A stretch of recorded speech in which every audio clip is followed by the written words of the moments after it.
नमस्कार। मैं हूं संजय शर्मा। आप देख रहे हैं 4 PM news network. Rahul Gandhi ने भारत जोड़ो यात्रा शुरू करने से पहले दाढ़ी बढ़ाई थी। काफी दाढ़ी बढ़ गई थी। आज उन्होंने अपनी दाढ़ी थोड़ी थोड़ी कटवाई है। और मैं सुबह से देख रहा था सोशल मीडिया पे और कुछ गोदी मीडिया के एंकर वो राहुल गांधी की मजाक उड़ाने पर लगे हैं। राहुल गांधी की दाढ़ी की मजाक उड़ाने पर लगे हैं।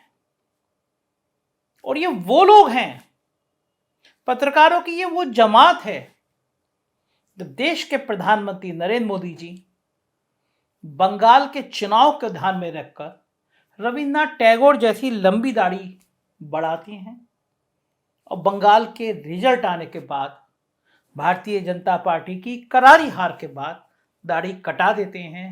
मगर इन पत्रकारों के मुंह में दही जम जाता है। वो पूछ नहीं पाते कि प्रधानमंत्री जी, क्या आपने अपनी दाढ़ी सिर्फ बंगाल के चुनाव के लिए बढ़ाई थी? तो वो सुधीर चौधरी, वो रूप का लियाकत, तो वो देवगन, वो अमन चोपड़ा, ये सब लोग टारगेट करते हैं राहुल गांधी को, विपक्ष को। पत्रकारों की सबसे बड़ी संस्था है एनबीए, उसने दंड लगाया इनके जहरीले भाषणों पर। तो ये लोग राहुल गांधी को सुबह से ट्रोल कर रहे हैं। आज मैं राहुल गांधी की विदेश यात्रा, भारत के उससे रिश्ते, अंतरराष्ट्रीय स्तर पर इसका पड़ने वाला प्रभाव और साहेब की परेशानी, मैं इसका जिक्र करूंगा। जरूर देखिएगा यह पूरा वीडियो। कई ऐसे पहलुओं पे मैं बात करूंगा जो इससे पहले आपने शायद सुने ना होंगे। राहुल गांधी ब्रिटेन पहुंच गए हैं। वहां वो दुनिया की सबसे चर्चित, सबसे विश्वविख्यात कैम्ब्रिज यूनिवर्सिटी में व्याख्यान देंगे। बहुत अच्छा बोलते हैं राहुल गांधी। मैंने एक बार पहले उनके विदेश का इसी तरह का व्याख्यान सुना और मैं कायल हुआ था। एक नेता का विदेश की धरती पर एक इंटेलेक्चुअल लेक्चर क्या होता है, मैंने राहुल गांधी की मुक्त कंठ से तारीफ करूंगा। आप गूगल पे देखेंगे, जाके सर्च करेंगे तो पहले वाला भी भाषण राहुल गांधी का मिल जाएगा। कोई ड्रामा नहीं, कोई नौटंकी नहीं, बिल्कुल दिल की बात, साफ बात। और इस बार इस व्याख्यान का विषय है learning to listen in the 21st century. इस व्याख्यान में वो जियोपॉलिटिक्स, अंतरराष्ट्रीय संबंधों, बिग डेटा एंड डेमोक्रेसी जैसे विषय पर अपना दर्शन दुनिया भर के विशेषज्ञों और प्रतिभाशाली छात्रों के बीच रखेंगे। ये वो छात्र हैं जो सच में दुनिया को एक नई दिशा दिखाने के लिए हमेशा फ्रंट लाइन पर रहते हैं। लेकिन एक हमारे देश की मीडिया है, इसके डिक्शनरी में तो democracy, data protection, international relation, geopolitics इस जैसे शब्द ही नहीं है। इसे सिर्फ हिंदू मुसलमान, ज्ञानवापी, बाबाओं का खेल और प्रधानमंत्री के द्वारा कपड़ों से लोगों को पहचानने की अद्भुत कला में ही आनंद आता है। शायद तभी उसे राहुल गांधी के लेक्चर के मुद्दों से कोई मतलब ही नहीं है। तभी वो सिर्फ राहुल गांधी के लुक, दाढ़ी और कपड़ों की चर्चा तक ही खुद को सीमित रख रहा है। देख रहे होंगे आप, पूरी मीडिया को तमाशा और कॉमेडी शो में तब्दील कर दिया गया है। और अब तो न्यूज एंकर कॉमेडी शो में भी बुलाए जाने लगे। उनको पता है कि ये न्यूज चैनल पे खड़े बैठे होंगे, देखेंगे तो वहां भी ये कॉमेडी कर रहे होंगे। साथ ही वार्निंग और जुर्माना खाकर भी एंकर सुधर नहीं रहे हैं। लेकिन चूंकि अब देश की असली मीडिया टीवी मीडिया नहीं बल्कि डिजिटल मीडिया है। आपके नौकर, ड्राइवर, चपरासी, गार्ड, आईएएस, आईपीएस सबके हाथ में मोबाइल है और उसी पे वो देख रहे हैं खबर, क्योंकि उनको पता है कि अब टीवी चैनलों पे खबर नहीं दिखेगी। किसी से बात करिए, अपने अड़ोस पड़ोस से बात करिए, लोग कहेंगे हमने चैनल देखना बंद कर दिया है, क्योंकि एक दाढ़ी वाला, एक तिलक वाला इन लोगों को चैनल पर बिठाते हैं, मारपीट करते हैं, गाली गलौज करते हैं, मुद्दे होते नहीं। लिहाजा हम अपने डिजिटल प्लेटफॉर्म पर राहुल गांधी की दाढ़ी और कपड़ों पर नहीं बल्कि उनके व्याख्यान के मुद्दों और उन मुद्दों के सहारे भारत के राजनीतिक वर्ग की साख और उसकी गंभीरता पर आज चर्चा करेंगे।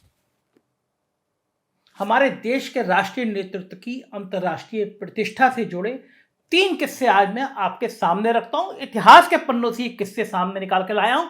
आप सुनिए, समझिए और इसको लोकतांत्रिक व्यवस्था में ये मुद्दे कितने जरूरी होते हैं इसको जानने की कोशिश करिए। जवाहरलाल नेहरू जी जब प्रधानमंत्री थे तब अंतर्राष्ट्रीय स्तर पर उनकी बहुत बड़ी धाक हुआ करती थी। एक बार अमेरिका के राष्ट्रपति जॉन एफ कैनेडी से मिलने गए तो ध्यान रखिए, वो नेहरू जी कैनेडी का चुनाव प्रचार करने नहीं गए थे, लिहाजा उन्होंने कभी नहीं कहा अगली बार कैनेडी सरकार जैसे नारे नहीं लगाए थे। उनके साथ पश्चिम बंगाल के कांग्रेसी मुख्यमंत्री डॉक्टर विधान चंद्र राय भी थे। विधान चंद्र राय जाने माने फिजिशियन थे। जब राय साहब नेहरू जी के साथ कैनेडी से मिले तो मिलते ही उन्होंने कैनेडी का चेहरा देखकर उनकी बीमारी का अंदाजा लगा लिया। कैनेडी साहब की बीमारी भी बता दी और इलाज भी बता दिया। कैनेडी साहब आश्चर्य में पड़ गए कि इंडिया के एक मुख्यमंत्री को मेडिकल साइंस की इतनी गहरी जानकारी है, वो भी कलकत्ता के मेडिकल कॉलेज से पढ़े होने के बावजूद। नेहरू जी को कैनेडी ने सारी बातें, जब ये बात चर्चा करी तो बहुत खुश हो गए, सारी बातें बताई। फिर नेहरू जी ने लगे हाथ कैनेडी को कहा, चलिए आपका ट्रीटमेंट तो हमारे मुख्यमंत्री ने कर दिया, अब आप टेनेसी रिवर वैली प्रोजेक्ट की टेक्नोलॉजी भी हमें शेयर कर दीजिए ताकि हम भी बंगाल की दामोदर नदी पर वैसा ही प्रोजेक्ट बना सकें। मुस्कुराए कैनेडी साहब और टेक्नोलॉजी ट्रांसफर कर दी उन्होंने। ये होती है अंतरराष्ट्रीय संबंधों में मधुरता, प्यार। दूसरा किस्सा, 1990 में प्रधानमंत्री चंद्रशेखर सार्क सम्मेलन में हिस्सा लेने मालदीव की राजधानी माले पहुंचे। यहां उन्होंने बहुत ही उम्दा स्पीच दी। उनकी स्पीच को सुनकर वहां मौजूद पाकिस्तान के प्रधानमंत्री नवाज ने अपनी स्पीच लिखने वालों से कहा कि तुम लोग चंद्रशेखर जी जैसी स्पीच हमारे लिए लिख नहीं सकते क्या? इसके बाद उनके अधिकारियों ने चंद्रशेखर के साथ गए सांसदों के प्रतिनिधिमंडल के एक विपक्षी सांसद से इस बाबत तफसील से जानकारी की और तब शरीफ साहब को बताया कि चंद्रशेखर जी की स्पीच कोई लिखता नहीं है और यहां भी उन्होंने बिना पढ़ा लिखा भाषण ही दिया था।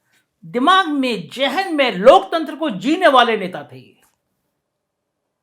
हिंदुस्तान के प्रधानमंत्री की इस काबिलियत कि बिना लिखा हुआ भाषण इतना बढ़िया कैसे हो सकता है, इस पर दुनिया के नेता अवाक रह गए थे। जबकि आज के दौर में जरा सा टेलीप्रॉम्प्टर गड़बड़ा जाए तो सांसें अटकने लगती है, जवान लड़खड़ाने लगती है।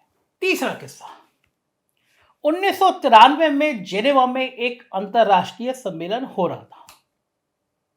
इस सम्मेलन में पाकिस्तानी प्रधानमंत्री बेनजीर भुट्टो ने कश्मीर में कथित मानवाधिकार उल्लंघन के मुद्दे पर बड़ा अंतरराष्ट्रीय समर्थन जुटा लिया था और वहां इस मुद्दे पर चर्चा होनी थी। लेकिन तब हिंदुस्तान में वो दौर नहीं था कि विपक्षी नेताओं को बाथरूम में रेनकोट पहनकर नहाने वाला ये कहा जाए, इंटेलेक्चुअल नेता को ये कहा जाए, पप्पू कहा जाए। इसका तो डीएनए ही खराब है। इन जैसे शब्दों का कोई इतना बड़ा सर्वोच्च शिखर पर बैठा व्यक्ति प्रयोग करे। उस दौर में दिनेश सिंह जैसे काबिल विदेश मंत्री के रहते हुए भी प्रधानमंत्री नरसिंह राव ने जेनेवा जाने वाले प्रतिनिधिमंडल का नेतृत्व करने का लोकसभा में विपक्ष के नेता अटल बिहारी वाजपेयी को मौका दिया था। ये सब देखकर पाकिस्तान और उसका समर्थन कर रहे देशों को लोग हैरान थे कि ये भाई इंडिया तो बड़ा अजीब लोकतंत्र है, यहां उसकी प्रतिष्ठा दांव पर लगी है और देश का बचाव करने सरकार का आदमी नहीं बल्कि विपक्ष का नेता आ रहा है। और फिर जेनेवा में क्या हुआ सब जानते हैं। दुनिया में इतिहास बदल गया। अटल बिहारी वाजपेयी ने जो दिल खोल के तकरीर करी, भाषण दिया, उसने अटल बिहारी वाजपेयी की एक अलग तस्वीर बना दी। अटल बिहारी वाजपेयी के नेतृत्व वाले सर्वदलीय प्रतिनिधिमंडल ने अपने काबिलियत के बूते पाकिस्तान का प्रस्ताव औंधे मुंह गिरा दिया। सरकार थी कांग्रेस की और भेजा था उन्होंने अटल बिहारी वाजपेयी को। ये बड़े दिल की, बड़े लोगों की बात है। मगर क्या आज के दौर में आप ऐसी कल्पना कर सकते हैं? आज तो विदेश मंत्री भी इतना खराब बोलते हैं कि चीन के सामने देश लाचार है, मगर मीडिया उस विदेश मंत्री को ही डिफेंड करता है। और करे भी तो क्यों नहीं, क्योंकि जब बॉस ही संसद में कहते हैं कि मैं अकेला, तो फिर कहां सामूहिकता की बात होती है। तो फिर क्या किया जाए इस हालात में? यदि देश के राजनीतिक नेतृत्व को, पुरानी प्रतिष्ठा को राहुल गांधी एक बार फिर बहाल करने की कवायद में लगे हैं, तो हमें उनकी बातों पर एक गंभीरता पूर्वक विश्लेषण तो करना ही चाहिए। इसलिए चलिए आज मैं आपको राहुल गांधी की दाढ़ी और कपड़ों पर नहीं, बल्कि उनके मुद्दों पर फोकस करके बता रहा हूं कि राहुल गांधी के इस दौरे से क्या क्या चीजें सामने आई। राहुल गांधी के व्याख्यान का एक बड़ा मुद्दा है जियोपॉलिटिक्स, यानी भू राजनीतिक परिस्थितियों पर अंतरराष्ट्रीय राजनीति। भारत के लिए यह एक बेहद इंपॉर्टेंट, बेहद जरूरी मुद्दा इसलिए भी है क्योंकि हमारे एक तरफ पाकिस्तान की सीमा है और दूसरी तरफ चीन की सीमा। सामुद्रिक राजनीति अलग से है और उसका महत्व इसलिए भी काफी बढ़ गया है क्योंकि पूरी दुनिया को सामुद्रिक डिप्लोमेसी का केंद्र अब हिंद महासागर हो गया है। समुद्र का जो केंद्र है वो अब हिंद महासागर के आसपास दुनिया की स्थिति, दुनिया की राजनीति, दुनिया की रणनीति टिक गई है। ऐसे में राहुल गांधी के इन सब मुद्दों पर क्या विचार है, इस पर पूरी दुनिया की नजर होगी। लिहाजा हमारे लिए ये उत्सुकता का विषय है कि राहुल गांधी इस पर क्या बोलेंगे। सांप्रदायिक कट्टरता के मुद्दे पर भी राहुल गांधी के विचार किसी पार्टी के विचार नहीं, बल्कि भारतीय संसद के 20 साल पुराने सांसद के विचारों। लिहाजा दुनिया के सबसे बड़े लोकतंत्र के सांसद के विचारों पर, खासकर जब भारत की सांप्रदायिक स्थितियों पर अंतरराष्ट्रीय समुदाय चिंतित है, पूरी दुनिया की निगाह है, पूरी दुनिया देख रही है कि भारत में अगर हो रहा है तो ये क्या हो रहा। किसी को उम्मीद नहीं थी कि भारत जैसे बड़े लोकतांत्रिक देश में नफरत की दीवारें इतनी बढ़ा दी जाएंगी, एक समुदाय को दूसरे समुदाय के प्रति उत्तेजना का माहौल बनाया जाएगा, और ये कोई सड़क पर चलते हुए आदमी नहीं बल्कि सेंट्रल के मिनिस्टर काम करेंगे। अगला मुद्दा, डाटा प्रोटेक्शन। यह भी एक अंतरराष्ट्रीय मुद्दा है। दुनिया के हर देश में डाटा चोरी इतना बड़ा मुद्दा है जिससे पूरी दुनिया चिंतित है। ऊपर से पेगासस जैसी चीजें अलग से समस्या पैदा कर रही हैं। ऐसे में राहुल गांधी का विचार इसलिए भी महत्वपूर्ण हो जाते हैं क्योंकि कांग्रेस पार्टी की सरकार ने ही भारत में बायोमेट्रिक डाटा जुटाने के मकसद से आधार कार्ड की योजना को अमली जामा पहनाया था। मगर ये ध्यान रखिए कि वो ब्रिटेन में व्याख्यान देने वाले हैं, ना कि भारत में। भारत में व्याख्यान तो छोड़िए, यहाँ गाना गाने पर भी थाने में नोटिस घर पे पहुंच जाता है। याद होगा आपको नेहा राठौर का हाल। अगला मुद्दा, लोकतंत्र।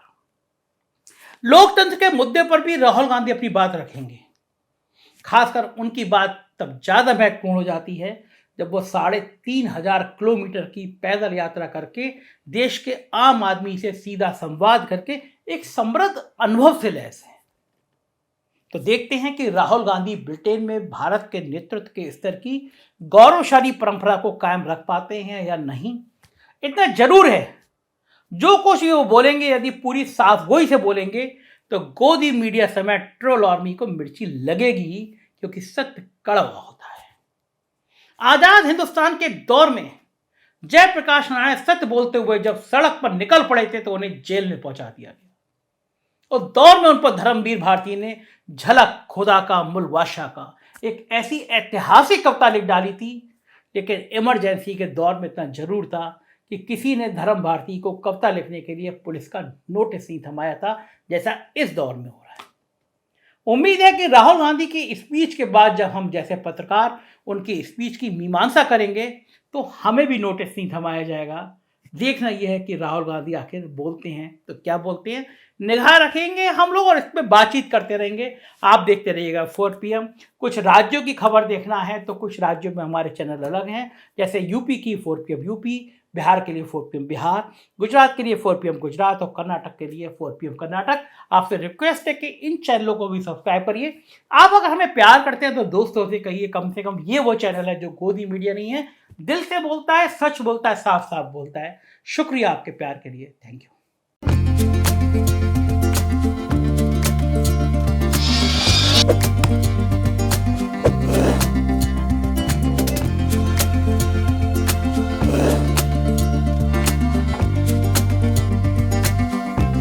हैं।